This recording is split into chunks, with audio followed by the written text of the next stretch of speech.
Welcome back Welcome back. to Cupcakes with Kupcho. Indeed.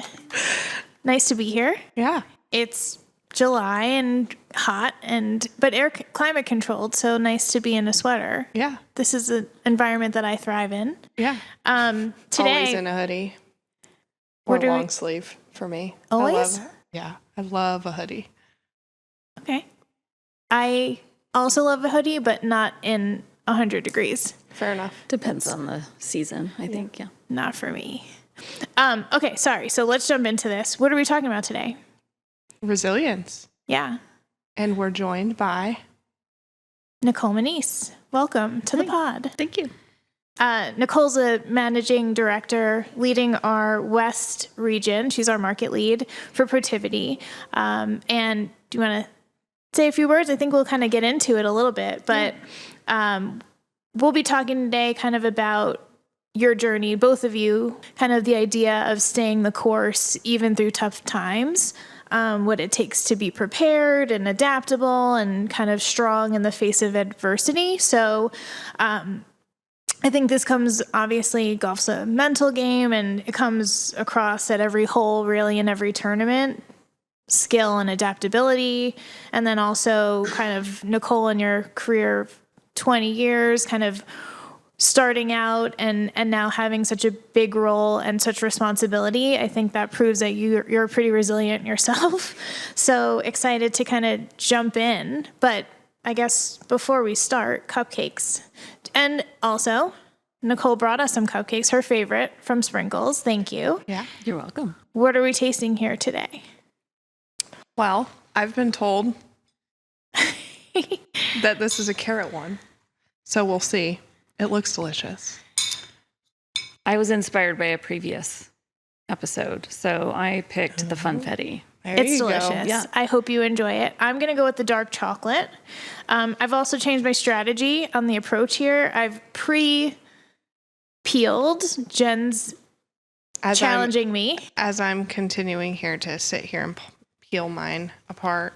Oh, it is carrot. Okay. See? I don't think I fully appreciated how many sprinkles were on this thing, though. Yeah, there's a lot. It's a surprise. This is All right. It'll stain your fingers, but it's worth the journey. I'm going to flip mine over. Oh, no. Oh. Mine's like Having coming regrets? apart. that's. A I good am sign. not having regrets. Okay. I might have to eat this I also with brought a I'm fork not gonna because lie. I'm... Cheers. Cheers. Cheers. Cheers to our cupcakes.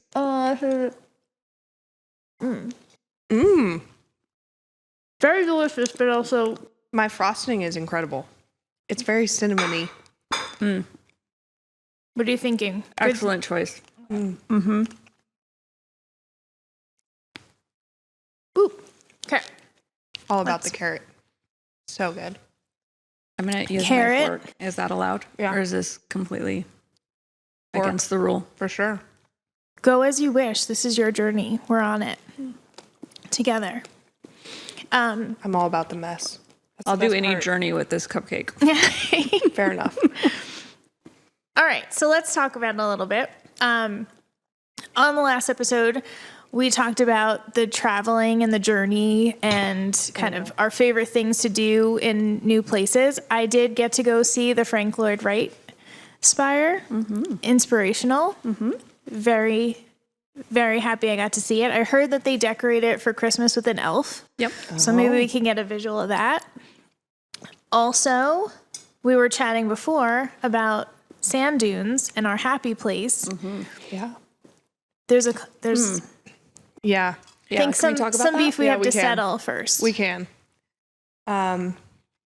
Being a native of Colorado, the great sand dunes in Colorado are the best in the country. And she fully disagreed. Living in Arizona. After a Google search, though, Yes. I came around, Jen. Yeah. Now we just decided that you need to go to the Great Sand Dunes. My favorite That are in dunes were Colorado. 7 on the list. Number 7. Well, that's good enough She for was me. right. I think She is number 1. next time I come out here, the 3-hour drive is achievable. So maybe I'll hit the sand Highly dunes. recommend. Highly Yeah. recommend. I You mean, literally any drive right sand through it. dunes. Yeah, in these sand dunes is super cool to see for Right. sure. They're so beautiful. if you haven't seen sand dunes, you should. Agreed. But the Great Sand Dunes in Colorado are massive. We got the point, Jen. I'm sorry. I'll be All right, quiet. Nicole's shutting it down. So No, I'm going. It's on my bucket list now. okay, Yeah. we'll do it together Yeah. maybe. Girls trip. Absolutely. Let's do it. Is there any golf nearby? Probably not near a sand dune. No, because it's kind of like in the middle of nowhere. Yeah. Can't we make it happen anywhere, Jen? Yes, we can. I think I do saw you have. hitting I some need to pools find in- the picture. Yeah. Maybe it'll be here on the side.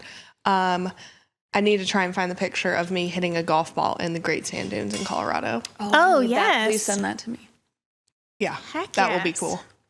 So we were also talking about Nichole brought another gift with her today, Yeah. thinking through her favorite items to travel with. Yep. So let's look at it. Yeah. Let's see. What do you have? So I am a little bit of probably a little bit of a nerd, an organization nerd. So I have like this. I call it an emergency kit, Yep. and I take it everywhere with me. In fact, this was actually in my laptop bag. So it's not just traveling; it's like So it's local all the time, But yes, 24/7. I have a little Okay. bit of everything in here. I have a brush. I have some perfume, eye drops, mints, hand lotion, anything you could possibly need throughout the day. Even a little mascara to touch up. Yep. Band-Aids. You never Yeah. know. You never know. Anything. I think you need one, Jen, For what?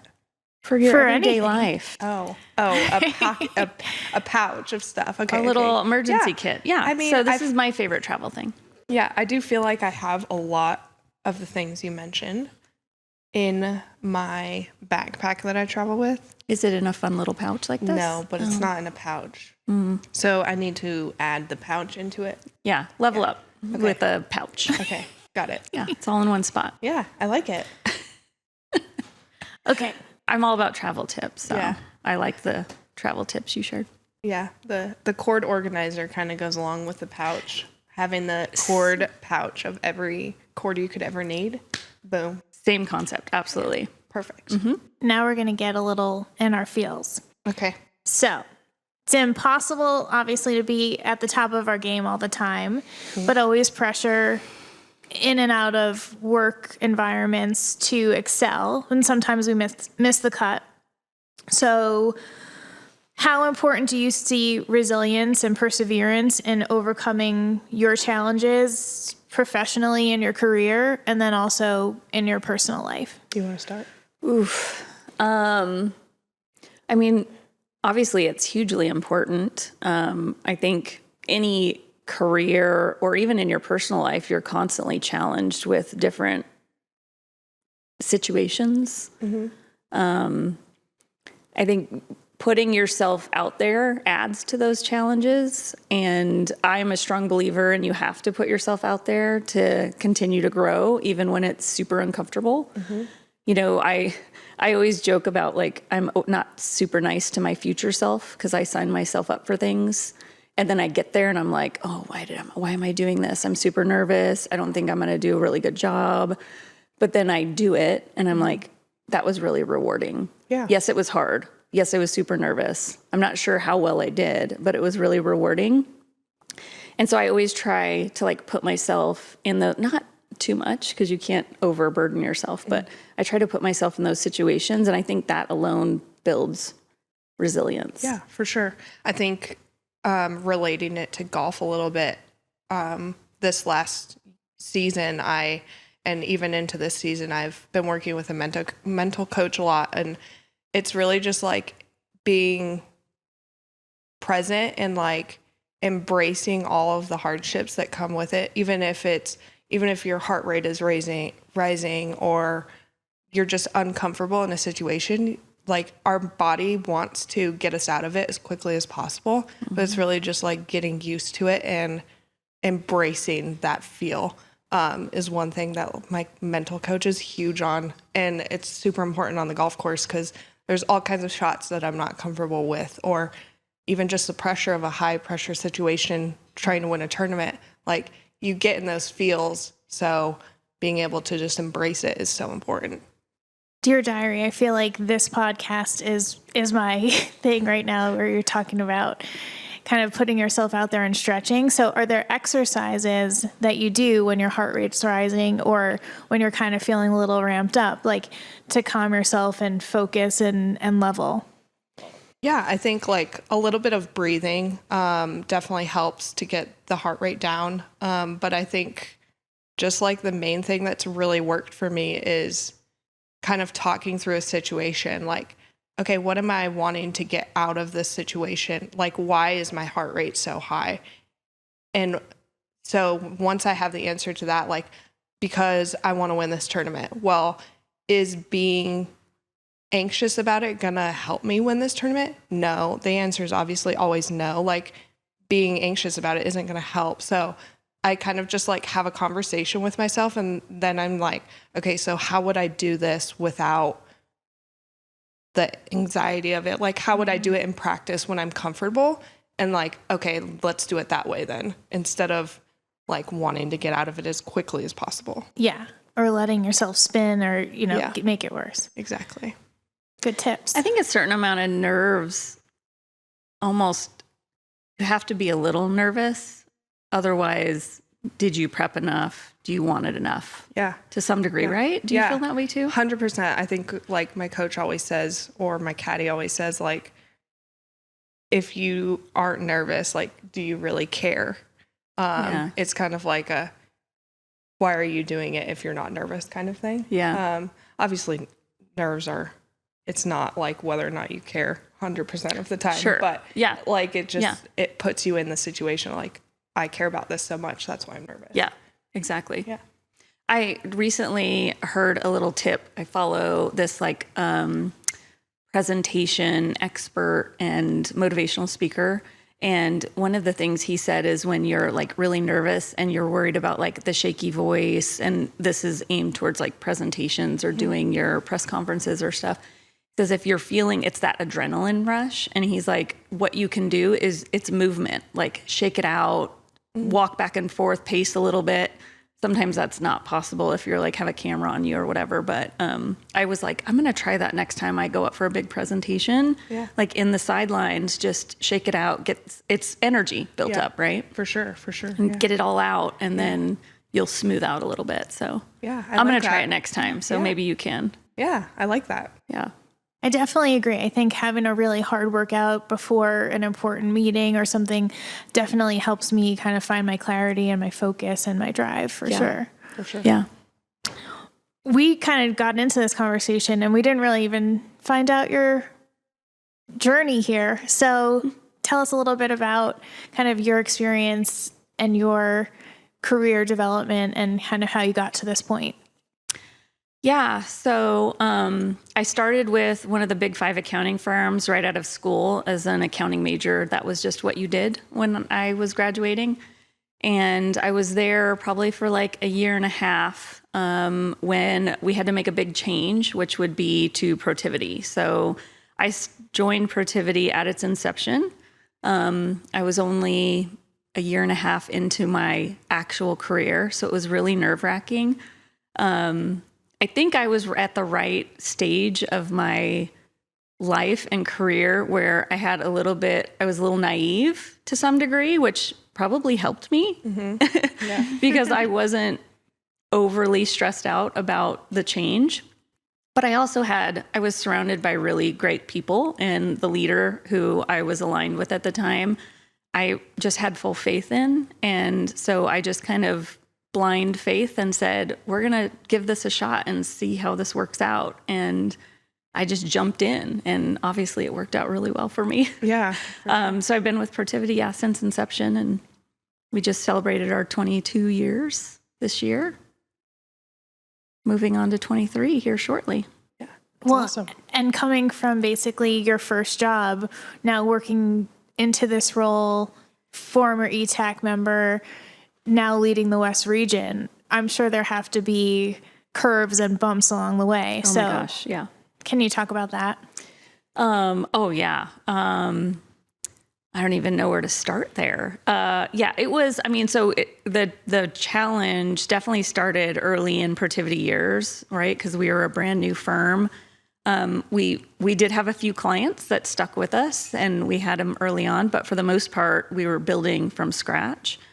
And so learning and seeing the leaders kind of go out there, build our brand, which we're still doing to this day, to be honest, but to build it from scratch was really a great thing to witness and be a part of.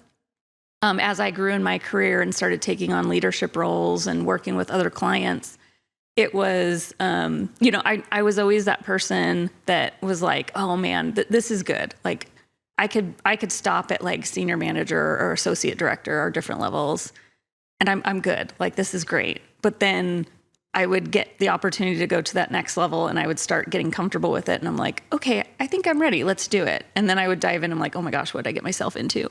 Yeah. But that's that get comfortable with being uncomfortable. We say that a lot at Protiviti, and I think it's really true. And once you get uncomfortable, or once you start getting comfortable, it's like, okay, well, maybe it's time to get uncomfortable again. You're not pushing yourself as much.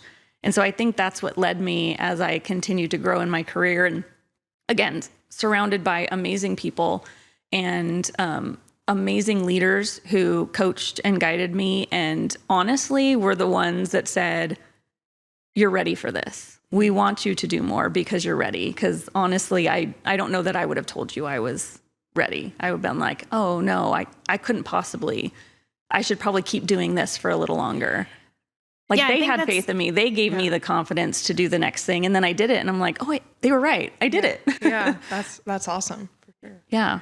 I think you have to be surrounded by people that pump you up, because we can be our own worst enemy. 100%. That imposter syndrome, as we like to call it. Yeah. I think that's super important. Yeah. I obviously have a bunch of team members. All of my team around me are very good in that aspect, and it's very important, especially in my profession as well, to have the confidence from people around me that I can do it, and that's just really important.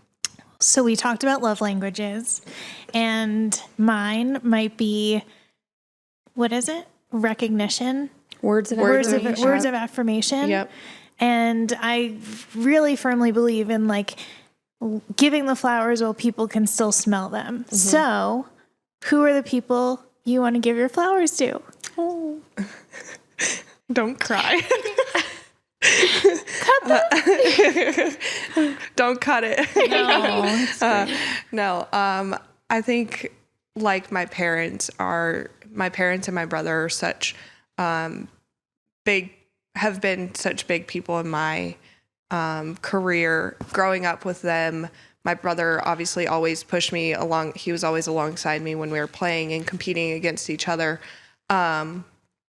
So I think my brother always kind of pushed me, but I think my parents even more so, like, had such tough love for me. Not that nothing was ever good enough, but that's like the easiest way to like explain it, is like, okay, you've won at this level. Now you want to see how you compete on the national level. Like, it's always looking at the future so that I could get to where I am. And like, then also on the other side of it, like, I remember one tournament, I could not chip for my life around the greens one day. And my mom was like, okay, like, it's fine. Let's go. We'll go home. Then later that night we went out to the golf course and I still couldn't do it. And she was just like, it's fine. Like, it'll be better tomorrow. Like, relax. It may not be good today, but it'll always be better tomorrow. And so, like, while there was tough love, there was also like, you can do it. Like, it's just a bad day. Like, there's always bad days in life. So I think having that kind of support was really helpful for me. And Nichole? Oh, man. Yes. And my family, they always approach my success as like, well, yeah, of course you did great. You know, I'm like, oh my God, I did it. I got this promotion. And they're like, yeah, of course you did. So they were always like the opposite of my, when I get in my imposter syndrome part, they were just like, of course you work really hard. Of course you did. My husband is my biggest supporter and fan. If I get a promotion, if I, get recognition, he's literally the first one to like spread it around, and tell everybody and make sure everybody knows. So that means a lot to me. And of course, my professional, like I said, I've had the best mentors and coaches at Protiviti. I mean, I can't say enough. Like, they've literally been the ones that have pushed me, have seen my strengths more than even I have, and reminded me of it and said, you're ready for this. And when I said, I don't think I'm ready for this, they're like, no, you got here for a reason. So I don't know if I want to throw out a bunch of names, but like there's some really amazing leaders there that I definitely would not be here without them. And then, of course, just surrounded, just the nature of my work, all the people that I work with every single day. Like, I definitely would not be here without them, because this isn't a solo act. You know, you probably feel the same way. Yeah. You know, we're doing a lot of stuff and we're doing a lot of hard work, but it would absolutely not happen without all these people around us, supporting us, helping us be smarter. Correct. Yeah. Like, definitely support system, everybody behind the scenes that, we might be the ones always in the spotlight, but I think those are our support systems are always the most important as well. I have like a lot of different, you probably have the same thing. I have a lot of different people, like depending on what I need at that moment is the person that I call. Like 100%. If I need that really good advice, I go to my Protiviti leader who like is the best advice giver on the planet. If I need to vent, it's like a different person. Yep. If I need tough love, it's yet a different person. I'm like, I need someone to just, smack me out of this mood.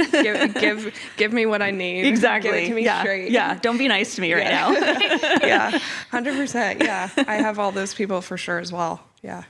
It's a good arsenal you've built. I think that's really important to kind of know that and recognize it and be able to seek it out and have people close to you that you can have those honest conversations with and kind of bring that out and sometimes bring things to your attention that you might not feel confident in or see yourself. So I've heard it called the board of directors, your own personal board of directors. And I love that. I like that. Yeah. Right? Yeah, that is really good. It feels fancy. And I think we should formalize that. Oh, we should.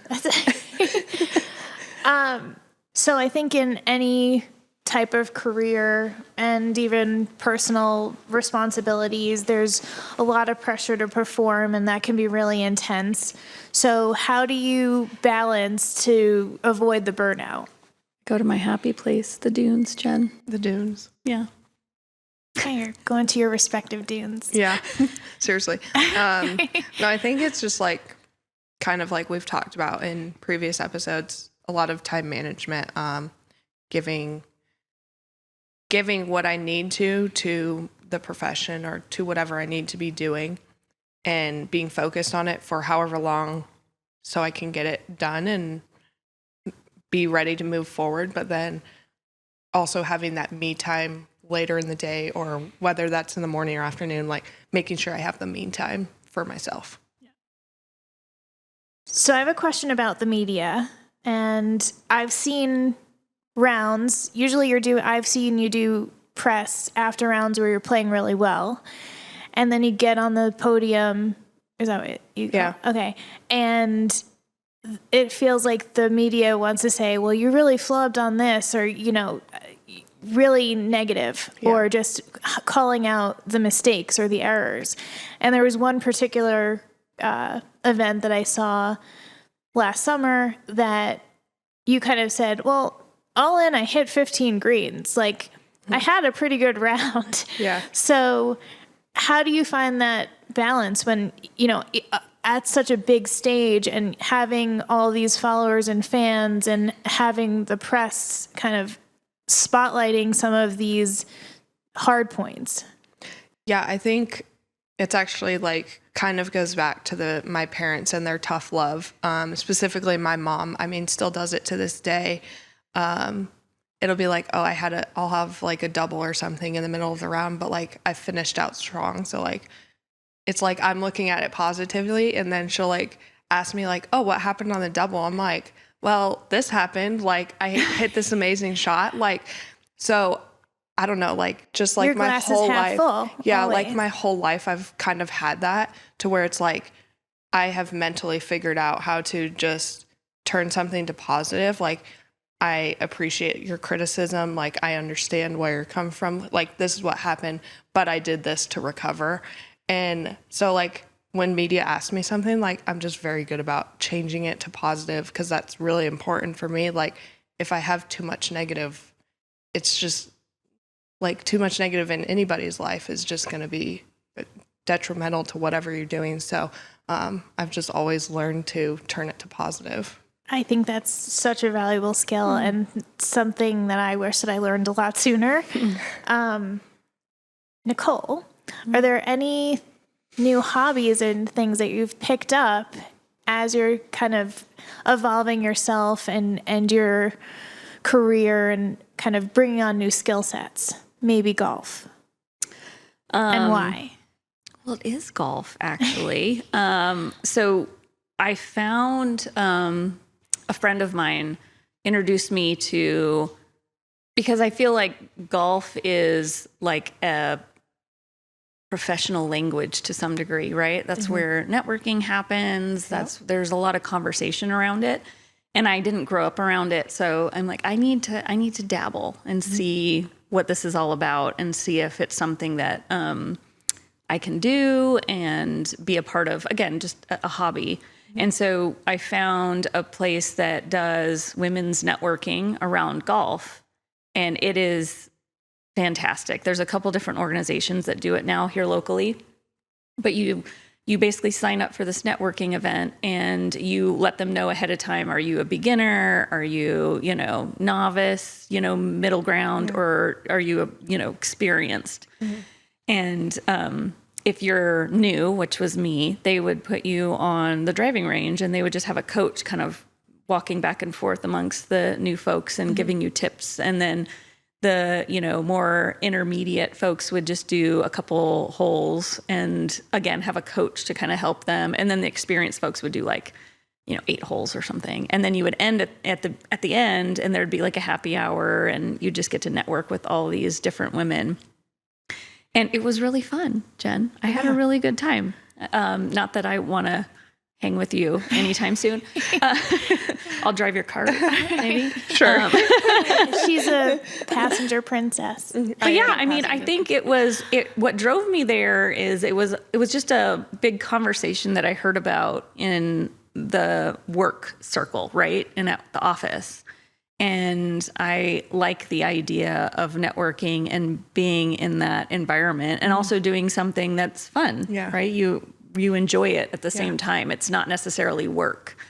And it's been really rewarding. So, yeah, I think, growing up, I felt like it was always pretty popular to have like outings. Working at a golf course growing up as well, we were always setting up for outings and stuff like that.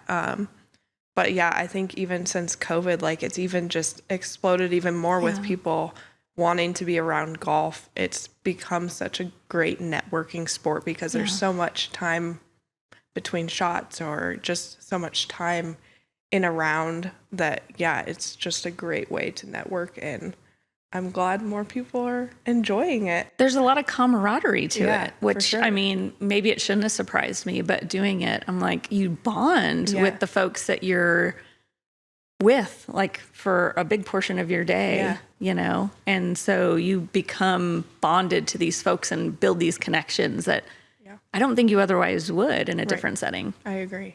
Yeah. So it's been really fun. That's awesome. Yeah. I did not know your first job was at a golf course. I feel like we should talk more about that separately.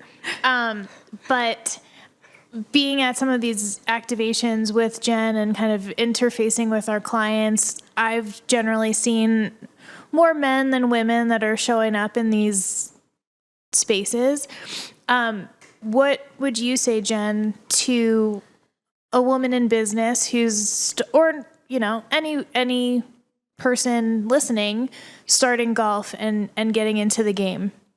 Yeah, I think it's so much so many people think, I'm not good enough to be out there with good players or whatever.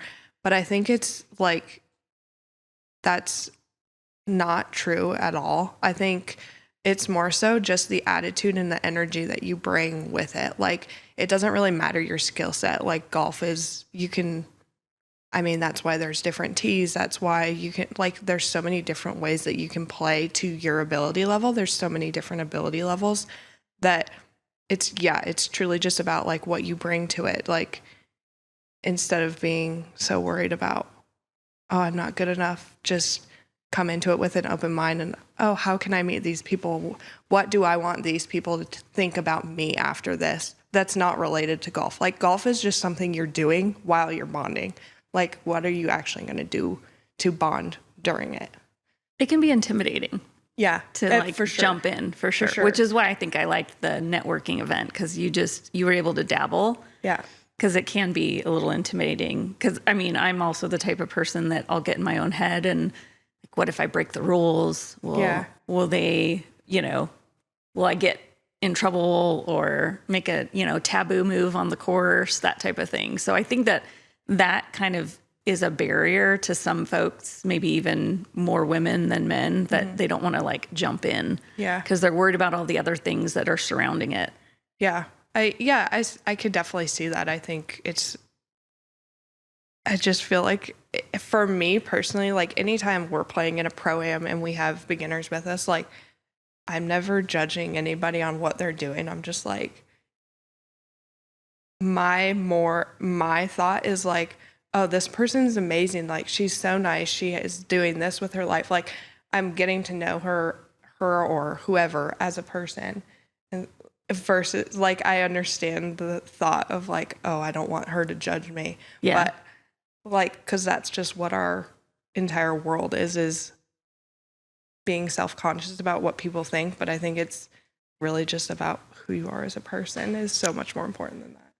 I feel like that's just the recipe for life, right? Like, yeah. I mean, honestly, what we think everybody is focused on is not at all what they're focused on. They're not going to remember the shoes that I'm like, oh my God, these are the ugliest. Like, nobody's going to remember any of that. They're going to remember how you showed up. Like, I think that's everything. Yeah. I love that. Well, was there ever a time that you didn't show up in the way that you wish that you had? We just handed that right over to her, didn't we? Thank you. We did. Checkmate. I don't know if I have like an example, like a true example. I mean, there's definitely times when I'm like, wow, I totally was not in a good mood or just did not want to be there for some events. But I can't, like, think off the top of my head where I'm like, wow, I really was not okay. I have one. Oh, okay. Unfortunately. It wasn't fairly recent, which is why it's still fresh. It still kind of stings a little bit. But we had, so obviously a client service is really in front of the clients all the time. And we had one particular one that was pretty, like, harsh environment. And my team was, every meeting we had with this particular individual was really negative. We would take the brunt of a lot of the things that weren't going well. And we were being held accountable for things that we really couldn't control. But the tone in the meeting just wasn't great. And it still bothers me to this day, but I don't feel like I showed up and protected my team in the way that I should have. And it still bothers me to this day. That's why I'm like, the sting is still there.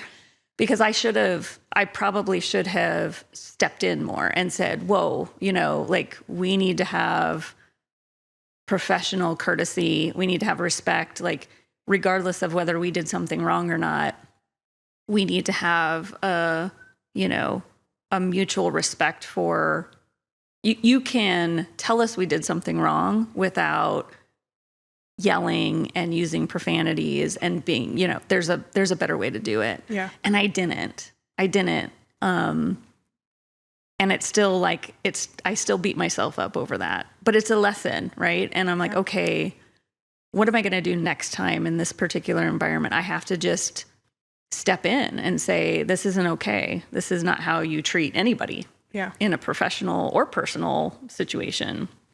And so, again, something I have to learn from and move on from, but it really did bother me. And it not so much that I could take it. Like, if this person was it was a one-on-one and they were hammering me, I feel like I have enough a thick skin in my profession that I can handle it. But what bothered me the most is they were doing it to my team, and I should have protected the team better. And so, yeah, I didn't like that. I didn't like the person I was or wasn't on those particular meetings. I think that's pretty important that you were able to kind of see that, and I hope that you're never in that position again, but that you feel now better prepared to kind of advocate for your team and stand up for yourself. And I think that's a really valuable experience, even if you didn't come out of it the way that you wish that you had. Yeah. Thank you for sharing that. You're welcome. So, ironically, Protiviti is kind of an expert in helping companies become resilient or stay resilient in changing business landscape. Can you talk a little bit about what that looks like on the corporate side of like your actual job and how you're working with clients to be resilient? Yeah. So, I mean, we work with clients in a variety of ways. I'll say more resilient because we have our clients are resilient to some degree. I think what we really focus on is what programs, processes, controls do they have in place to make them more resilient. So disruptions are going to happen. You can't avoid those. But how do you make it as least impactful as possible? So when it does happen, you rebound really quickly and or it doesn't impact you at all. But the business world and the environment is changing every single day. And so we spend just a lot of time thinking through what's coming around the corner. What are the big challenges upcoming? And what can our clients be thinking about and doing to protect themselves from these potential challenges or existing challenges even? So we do, and that is in a lot of different operational resilience, technological resilience, in all those spaces. So again, it's more about what are they doing to set themselves up to make sure that it is as least disruptive as possible? Because it's going to happen. We just don't want it to be so impactful that it damages a reputation, damages a bottom line. They're still a successful, strong organization moving forward into the next challenge. I think maybe last year you showed me the circle of influence diagram that there's footage, so you can't tell me I'm crazy on this one. Most of the time you're crazy. I'm just kidding. So you kind of said that there's like things that you can control and those that you can't. Oh, yeah. With my swing coach. Yeah. Yeah. So the circle of, okay, so this is what is bothering me and this is what I'm struggling to control on the golf course. And then like writing all of the thoughts and everything that I'm allowed to think in the circle. So I'm staying in my bubble basically on the golf course, and everything that's not related to what I'm focused on is outside the bubble. So anytime I'm thinking about something outside the bubble when I'm on the golf course, I'm just like, okay, I need to get back in my bubble. You did that really well. All right. So I think that's a really valuable tool. Thinking, about the people listening, maybe your younger self, maybe other women in leadership, maybe anyone. What words of wisdom would you impart in kind of helping them build resilience? I feel like just like being comfortable with who you are. Like, I feel like that's the story of life with our society and how we always are judging what we're doing, as we've said before. But I think it's really just being comfortable with what you're doing and your process. And although some people might have a better way of doing it for themselves, like that's not necessarily going to work for you. So I think truly just staying in your bubble and your process of what you need to do is just really important. Nichole? Yeah, I like that. Board of directors, have a good board of directors. I think would be a really good piece of advice I would share. Playing off what you said too is look at what other people are doing. You want to see examples of what's happening out there and take the good get rid of the bad. But whatever you end up picking, do it authentically you. Take what you see and you like and be like, I really like that way of doing things, or I like the way they approach things, but I'm going to do it that's authentic to me. I'm not trying to be that person.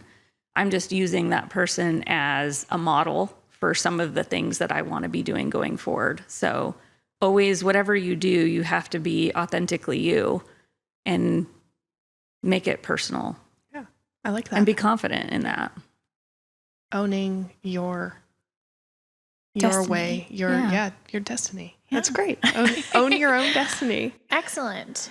Well, thank you so much for the talk and really digging deep and being so honest and candid. So I think it's helped me and maybe others listening kind of think about reframing challenges as opportunities and not let things break us, but really build us. So thanks for the chat.